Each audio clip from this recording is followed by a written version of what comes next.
Hey guys, today in my kitchen we are making a chicken green bean bacon Alfredo pasta. I'm sure it'll be really good. It's my first time making it. I'll give you my honest opinion, but until then, stay tuned, see what I am cooking, and welcome to my kitchen. You will need Parmesan cheese, bacon, about half a pack, some pre-cooked chicken, pasta, half and half cream, 1 egg, salt and pepper, green beans, fresh or frozen, and some spinach, fresh or frozen. So let's get started, shall we? To get started on my bacon chicken pasta, I am simply just gonna bring a pot of water to a boil, and then we'll go from there. To a pan for your bacon pasta, you are going to add some oil, and then we're just going to chop in half our pack of bacon in small pieces.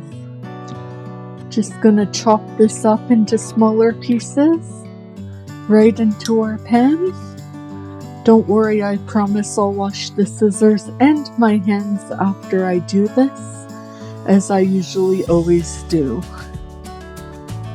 So now that that is all chopped, we can get it started cooking.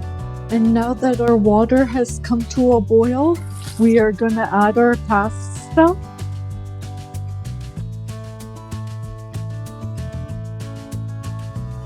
Remember to stir your bacon every now and then so it doesn't burn. For our pasta, we will need some starchy cooking water. So I just have the cup ready to go once it gets starchy enough, which is usually right before we drain the pasta. While our sauce and pasta go, we are simply just going to start on the sauce that's going to be our pasta sauce by adding in 1 egg and about 2 tablespoons of cream. And we are just going to give that a nice whisk.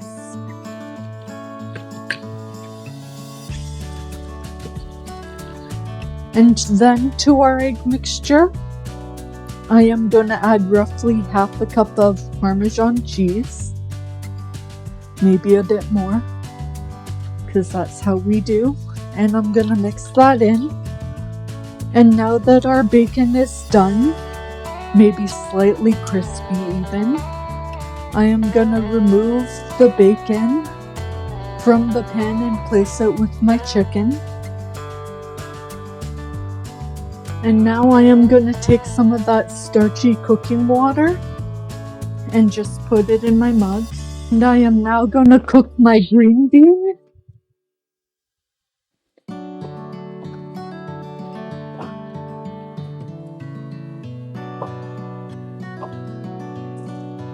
Excitement, I tell ya. And I am also going to add my frozen spinach and cook that down until it is defrosted, since I am using frozen. I'll just simply cover this with a lid to get it going and check on my pasta. Let's see, should be done. So I'm going to drain my pasta quickly and then we'll get back to the sauce. Now let's see how the sauce veggies are doing. Sauce veggies, that's a new one. Just going to quickly give these a stir. Looks like it needs to steam for a bit more, so I'll let it go and do that. And I'll be right back after this.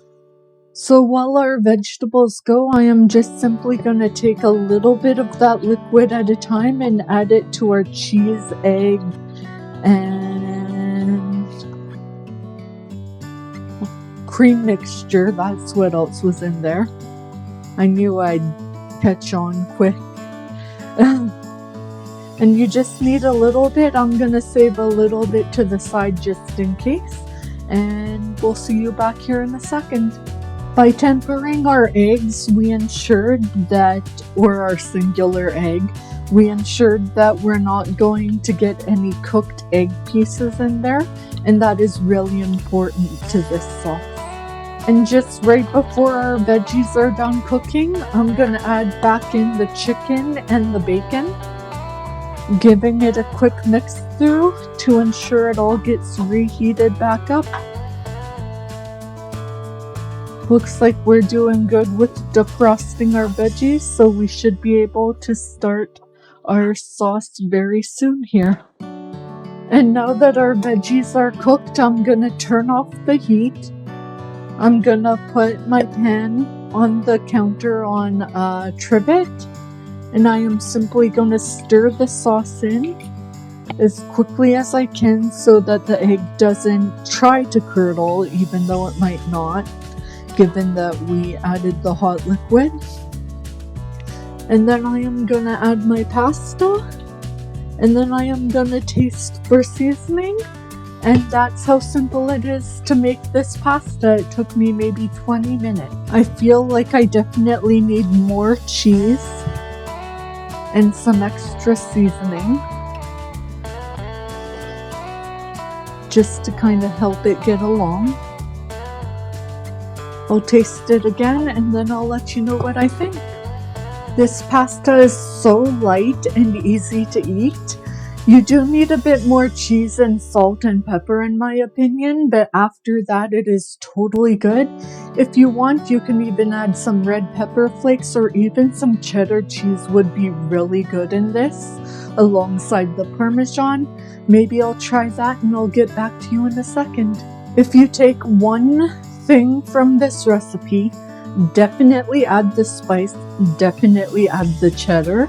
It makes it so much more better, and I don't know what I was thinking with not adding those to begin with, because I was thinking, maybe it would be better if, and it is.